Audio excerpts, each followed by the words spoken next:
सभी मित्रों को मेरा प्यार भरा नमस्कार। मित्रों, अभी मैं हूँ जौलजबी मेला स्थल में हूँ। तो आज थोड़ा सा मेले की जानकारी लेते हैं। जिसने भी मेरे चैनल को सब्सक्राइब नहीं किया प्लीज़ सब्सक्राइब ज़रूर करें और मेरी वीडियो पूरी देखें और लाइक कमेंट्स ज़रूर करें। कुछ सुझाव देना चाहते हैं तो ज़रूर कमेंट्स बॉक्स में लिखें। तो आज मैं मेले स्थल पर आया हूँ। तो हमारे एक यहाँ पर मित्र हैं बहुत पुराने जो शिक्षा विभाग से जुड़े हुए और कई लंबे समय से देख रहा हूँ मैं ये मंच संचालन मेले का यही करते आए हैं। इनका बहुत अच्छा अनुभव है यहाँ और बहुत अच्छी जानकारी भी है क्योंकि ये काफ़ी लंबे समय से यहाँ पे काम कर रहे हैं। तो इनके अंदर काफ़ी जिम्मेदारी रहती है हमेशा। तो मैं अब ज़्यादा नहीं बोलूँगा, ये बहुत बुद्धिजीवी व्यक्ति हैं, इनको बहुत अच्छी खासी जानकारी है। तो अपना परिचय ये खुद देंगे, उसके बाद जो है फिर आगे की मेले के बारे में बातचीत करते हैं। तो आपको प्रणाम मेरा। तो सर पहले अपना परिचय दे दीजिए। आयुष्मान मेरे छोटे भाई जी। बहुत अच्छा लगता है। मेरा नाम शंकर दत्त भट्ट, मेला संयोजक जौलजबी मेला एवं विकास प्रदर्शनी 2025। बहुत लंबे समय से, वास्तव में आप जो कह रहे हैं, बहुत लंबे समय से इस मेले से जुड़ा हुआ हूँ मैं। इस मेले का इतिहास बहुत पुराना है। सन 1871 से जी जी। यहाँ पर उस समय अस्कोट राजवंशी राजा पुष्करपाल जी के शासनकाल में यह काली और गोरी के पावन तट पर स्थित है। जौलजबी जो ये कस्बा है, ये काली और गोरी नदी के पावन संगम तट पर होने के कारण यहाँ पर भगवान ज्वालेश्वर मंदिर की स्थापना की गई। फिर यह जो जौलजबी का स्थान है वो चारों ओर से पहुँच पर है। इधर से तल्ला बगड़ से और इधर कनाली छीना से और डीडी हाट से और इधर जोहार मुनस्यार से और ऊपर तिब्बत से और हमारे मित्र राष्ट्र नेपाल से भी ये जुड़ा होने के कारण इस स्थल पर जो है यह एक मिलन का केंद्र हुआ करता था। लोग यहाँ पर आते रहते और जाते रहते, लोगों का हर जगह से आना जाना होता और मिलना होता।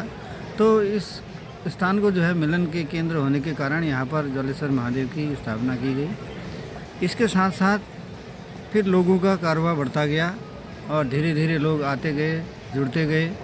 और इस मेले का जो व्यापारिक स्वरूप है, सर्वप्रथम जो है ये मेला जो है जानवरों का मेला हुआ करता था। अच्छा, शुरू में जो है यह मेला जो है जानवरों का हुआ करता था। इधर से जो है नेपाल से हुमला जुमला के बलवान घोड़े आते थे और नेपाल का जो हमारा मित्र राष्ट्र नेपाल है, वहाँ से जो है शहद और घी का खूब व्यापार चला इसमें। और साथ ही जो है उस समय जो आजकल यातायात के साधन हैं, लोग जो है यहाँ से टनकपुर तक पैदल जाते थे। कोई यातायात के साधन नहीं थे, कोई दूरसंचार की व्यवस्था ही नहीं थी। तो उस समय जितने भी लोग पैदल आते जाते थे तो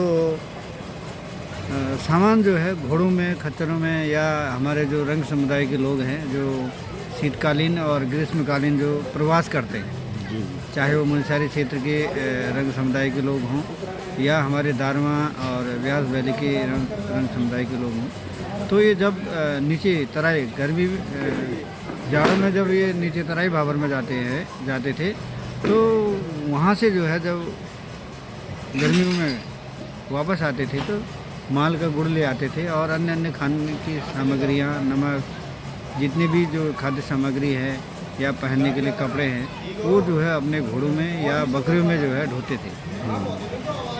और यह एक ऐसा स्थान था कि ये चारों ओर से मिलन का केंद्र होने के कारण यहाँ पर आते थे। तो यहाँ से फिर व्यापारिक हमारा मेला चलता गया। अस्कोट के राजा पुष्कर पाल जी के बाद जो है गजेंद्र पाल जी और विक्रम बहादुर पाल जी ने भी इस मेले का संचालन बखूबी की। बहुत अच्छा संचालन इन राजाओं के द्वारा संचालन हुआ। सन 1838 में जब विक्रम बहादुर पाल जी की मृत्यु होती है तो उसके बाद जब उनके सुपुत्र, उनके राजकुमार जो है नाबालिग होने के कारण वो राजगद्दी के योग्य घोषित नहीं हुई। तो सन 1838 से लेकर भारत आज़ाद होने तक 15 अगस्त सन 1947 तक इस मेले का संचालन जो है अंग्रेज सरकार के द्वारा किया गया। अच्छा, अंग्रेजों ने भी किया है सर? अंग्रेज़ों ने जो है सन 1947 तक जो है अंग्रेज़ों द्वारा इस मेले का संचालन हुआ है। जब भारत आज़ाद होता है 15 अगस्त 1947 को, तो उसके बाद जो है भारत सरकार ने इस मेले को संचालित किया। सन 1952 तक जो है भारत सरकार ने इस मेले को संचालित किया। सन 1953 में जब यह मेला चला, तो तब तक जो है हमारे जो टिकेंद्र बहादुर पाल जी हैं वो जो है बालिग हो गए थे। बालिग होने के कारण उनको अस्कोट राजवंश की जो है सत्ता सौंपी गई। उसके बाद टिकेंद्र बहादुर पाल जी ने इस मेले को बखूबी निभाया। तब तक जो है ये मेला 3 देशों के द्वारा संचालित होता था। ऊपर से तिब्बत और बगल से हमारा मित्र राष्ट्र नेपाल और भारत, तीनों देशों की सम्मिलित साझा संस्कृति के द्वारा जो है यहाँ पर यह मेला संचालित होता गया। अच्छा, तिब्बत का भी था इसमें? 3 देशों का जो है इस मेले से जो है लगाव था। तो 3 देशों का लगाव होने के कारण जो है 3 देशों का सामान यहाँ पर आयात निर्यात होता गया। और ऊपर से हमारा तिब्बत से रेशम है, ऊन है, और ऊपर से भी जो हमारा नमक का व्यापार भी ऊपर से हमारा तिब्बत से नीचे को आता था। तो हमारे रंग समुदाय के लोग जो है, भूटिया लोग जो है भेड़ पालन करते थे। भेड़ जो है, भेड़ों में जो है नमक ले आते थे और गांव में लेके और हमारे इस मेले के माध्यम से व्यापार चलता गया। तो उसके बाद ये जो व्यापार चलता गया, उस समय लोगों के पास पैसा नहीं हुआ करता था। लोग क्या करते थे, वस्तु के बदले में वस्तु का जो है व्यापार चलता था। वस्तु विनिमय जिसको कहते हैं। वस्तु विनिमय। हाँ, क्योंकि उनसे नमक या कोई चीज़ ले, उसके बदले अनाज दिया या कोई दाल दी या कोई जो उनके पास उपलब्ध है, हल्दी दी या मिर्च दी, इस टाइप से जो है वस्तु विनिमय का जो व्यापार उस समय चलता था। लोगों के पास आज की तरह जो है पैसा नहीं हुआ करता था, तो वस्तु विनिमय का व्यापार उस समय चलता गया। लेकिन सन 1962 में जब चाइना वार होता है, तो उस चाइना वार होने के कारण तिब्बत का जो है व्यापार बंद कर दिया गया। सन 1962 के बाद केवल हमारे मित्र राष्ट्र नेपाल और हम भारत की साझा संस्कृति के द्वारा जो है ये मेला फूलता रहा। सन 1967 में पुनः यह भारत सरकार को समर्पित हुआ। भारत सरकार ने इस मेले को संचालित किया। सन 1974 में उत्तर प्रदेश सरकार के द्वारा यह निर्णय लिया गया कि एक तो इस मेले को जो है हमारे देश के प्रथम प्रधानमंत्री यशस्वी पंडित जवाहरलाल नेहरू जी के जन्म दिवस पर इस मेले का उद्घाटन किया जाएगा। अच्छा। इससे पूर्व जो है, जिस प्रकार आजकल वहाँ एक गति से नेपाल में जो है एक गति से मेला संचालित होता है, वैसे ही उसी तर्ज पर जो है 74 से पहले एक गति से ही यहाँ भी मेला चलता रहा। लेकिन सन 1975 के बाद जो है भारत सरकार द्वारा ये निर्धारित किया, उत्तर प्रदेश सरकार द्वारा ये निर्धारित किया गया कि इस मेले का संचालन जो है 14 नवंबर बाल दिवस के अवसर पर ही इसका उद्घाटन किया जाएगा। और इस मेले का उद्घाटन, यह मेला अंतर्राष्ट्रीय मेला, भारत के प्रसिद्ध मेलों में से यह मेला जाना जाता है। तो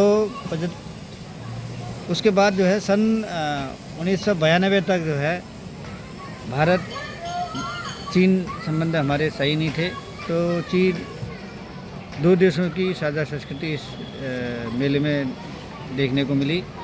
जब सन 1992 में भारत चाइना व्यापार खुलता है, मानसरोवर यात्रा, कैलाश मानसरोवर की यात्रा खुलती है, तो हमारा यह मेला तिब्बत से पुनः फिर जुड़ता गया। तिब्बत का सामान हमारे देश में आता गया और यहाँ का सामान वहाँ निर्यात होता गया, तो पुनः फिर तिब्बत का सामान यहाँ आने के कारण 3 देशों की जो संस्कृति है इस मेले में झलकती है।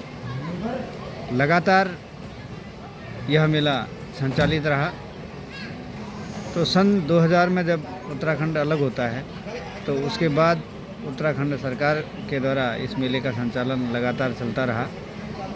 2007 में उत्तराखंड संस्कृति निदेशालय के द्वारा इस मेले को संचालित किया जा रहा है। पर्यटन विभाग के द्वारा 2007 से जो है इस मेले को संस्कृति निदेशालय के द्वारा संचालित किया जाता रहा है। यह मेला, इस मेले में केवल जो है कोविड-19 में 2000 में सन 2020 में जो है कोविड-19 महामारी के कारण इस मेले को रोकना पड़ा। अच्छा, 1 साल रुका है बीच में कोविड में? हाँ, 2 साल रुका। 2 साल रुका? हाँ, अच्छा। 2020 और 21 में रुका। पुनः फिर 2022 से यह मेला लगातार चल रहा है और इस मेले का स्वरूप जो है विगत वर्षों से काफ़ी परिमार्जित स्वरूप में यह मेला देखने को मिल रहा है, क्योंकि जो नई टेक्नोलॉजी हैं वह जो है उत्तराखंड सरकार के द्वारा प्रोवाइड की जाती है और लगातार हमारे प्रदेश के मुखिया इस मेले को यहाँ पर इस मेले का उद्घाटन करने के लिए आते हैं। हाँ, लगातार जो है इस मेले में उनकी सहभागिता रहती है। हमेशा जो है इस मेले को आगे बढ़ाने के लिए प्रयासरत रहते हैं। अच्छा, एक चीज़ मैं और जानना चाह रहा हूँ कि जो ये मेला पहले व्यापारिक मेला कहा जाता था, जो पुराना मेला चलता था, वो और आज के समय में इस मेले में कुछ अंतर दिखाई दे रहा है आपको? बहुत ज़्यादा अंतर। वही तो मैं कह रहा था कि जो है पहले के व्यापार में और पहले के संस्कृति में बहुत ज़्यादा अंतर आ गया है। पहले का व्यापार केवल वस्तु विनिमय पर आधारित था। अब लोगों के पास ऐसा नहीं है कि जो है वस्तु विनिमय वाली कोई ऐसी बात नहीं है। लोगों के पास पैसा है, आते हैं यहाँ पर व्यापारी लोग दूर दूर से आते हैं। उससे यहाँ के एक गरीब जनता को कहीं ना कहीं फ़ायदा भी है। कहीं न कहीं सस्ते दाम में कपड़े ये लोग आदमी कम कीमत में अपना साल भर के गरीब लोग वस्त्र अपना यहाँ से ले जाते हैं। ये मेला जो है ये बहुत अच्छा लगा मुझे। इतना पौराणिक ये मेला है कि इस मेले का इंतज़ार जो है हर व्यापारी को रहता है, हर आदमी को रहता है। आज से नहीं, सदियों से जो है इस मेले का इंतज़ार नेपाल के लोगों के द्वारा होता था, इस क्षेत्र के लोगों को होता था, क्योंकि उस समय दुकानें नहीं थी लोगों के पास। जो भी सामान आता था इसी मेले के बहाने से। और पहले सन 1974 से पहले तो ये जो है 1 महीने तक चलता था। अच्छा। हाँ, पूरा 1 महीना एक गते से जो है लास्ट तक जो है कहीं न कहीं मेला मतलब मिलन का केंद्र होता था। ये आधुनिक टेक्नोलॉजी थी नहीं, लोगों का एक मिलने का भी मैं देखता था जब हम बच्चे थे, बचपन में भी इस मेले में आते थे, तो हमारा एक अपना स्थित स्थान होता था कि भाई इस बार हम मेले में यहाँ पर मिले तो अगले बार भी हमको वहीं पर बैठना है, ताकि जो हमारे मित्र लोग सब लोग आएंगे वो सब वहीं पर आएंगे और घर से भोजन अपना लेके आएंगे। सब लोग मिल बैठ के वहीं पर बैठ के भोजन करेंगे और सब आपस में वार्तालाप होगी। तो इस दिन, इस तारीख को, अगली बार भी इसी तारीख को इसी दिन आएंगे, सब लोग खाना बना के आएंगे, सब लोगों का मिलन होता था। अब आजकल तो संचार के साधन इतने बढ़ गए, सब पता रहता, लेकिन उन दिनों यही होता था। बिल्कुल कि अगले बार भी, फिर उसके बाद घर जाके बोलते थे इस बार वो नहीं आए थे या ये नहीं आए थे या ये आए थे। सारी सूचनाओं का आदान प्रदान भी कहीं ना कहीं मेले के माध्यम से होता था। चलो, बहुत अच्छी बात है। और एक चीज़ मैं ये जानना चाहता हूँ कि ये जो नेपाल में भी मेला लगता है, ये उन्हीं दिनों से नेपाल में भी चलता था या बाद में शुरू हुआ? 2018 के बाद जो है नेपाल सरकार ने जो है प्रारंभ किया है। अच्छा, अभी नेपाल में भी चलता है? नेपाल भी चलता है, लेकिन जो है वहाँ 1 गते से चलता है।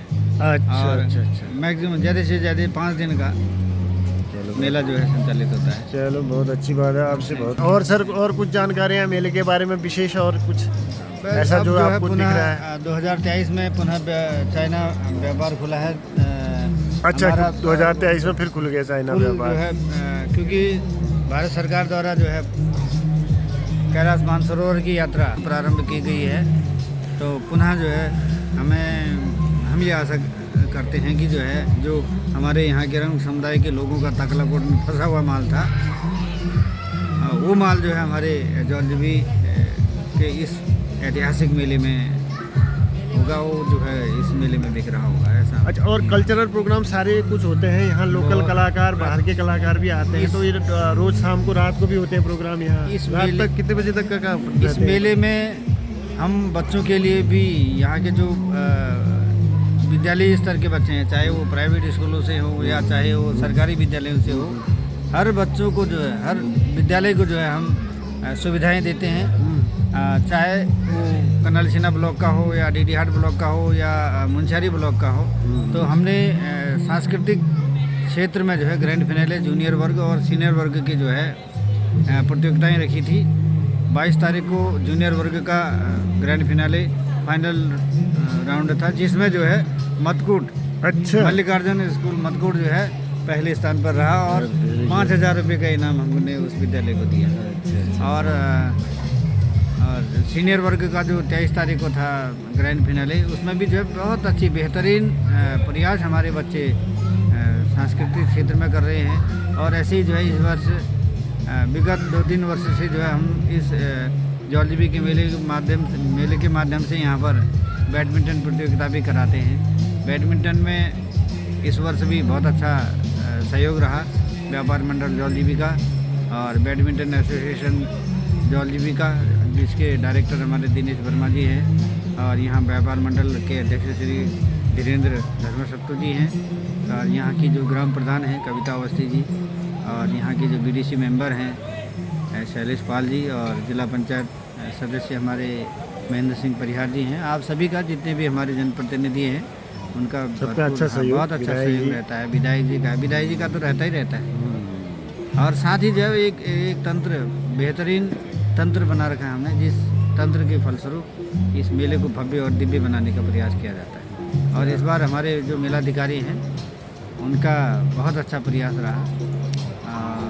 जो भी कार्यक्रम किए बहुत अच्छे सुनियोजित ढंग से व्यवस्थित करके जो है उन्होंने मेले को संचालित किया। मैं धन्यवाद देना चाहूँगा हमारे उप जिलाधिकारी महोदय को और हमारी पूरी टीम को बहुत बहुत धन्यवाद। आपको भी बहुत बहुत धन्यवाद। आप हमारे इस जौलजीबी मेले का गौरव बढ़ाने के लिए और देश दुनिया में आप अपने चैनल के माध्यम से दिखा रहे हैं, इसके लिए मैं बहुत बहुत धन्यवाद देना चाहूँगा। तो धन्यवाद सर, आपने हमसे कुछ समय निकाल के हमसे बातचीत की, आपका बहुत धन्यवाद, बहुत आभार। और जो है हम आगे भी मेले के बारे में हम नई वीडियो के लेते रहेंगे हमेशा। तो आप बहुत कुशल संचालन करते हैं इस मेले का। मैं काफ़ी लंबे समय से आपको देखते आ रहा हूँ इस मेले में। आपका संचालन बहुत अच्छा होता है, सहयोग और जो भी है अपनी पूरी तत्परता से जो है इस मेले को बहुत अधिक सुंदर बनाने का प्रयास करते हैं। और बहुत बहुत धन्यवाद, आपने मेरे लिए थोड़ा सा समय निकाल के मेरे से बातचीत की, तो मैं हमेशा आपका आभारी रहूँगा। तो अगली वीडियो के साथ फिर आपके साथ ज़रूर उपस्थित होंगे। तब तक के लिए बाय बाय। धन्यवाद समझी, थैंक यू, बहुत बहुत धन्यवाद, थैंक यू।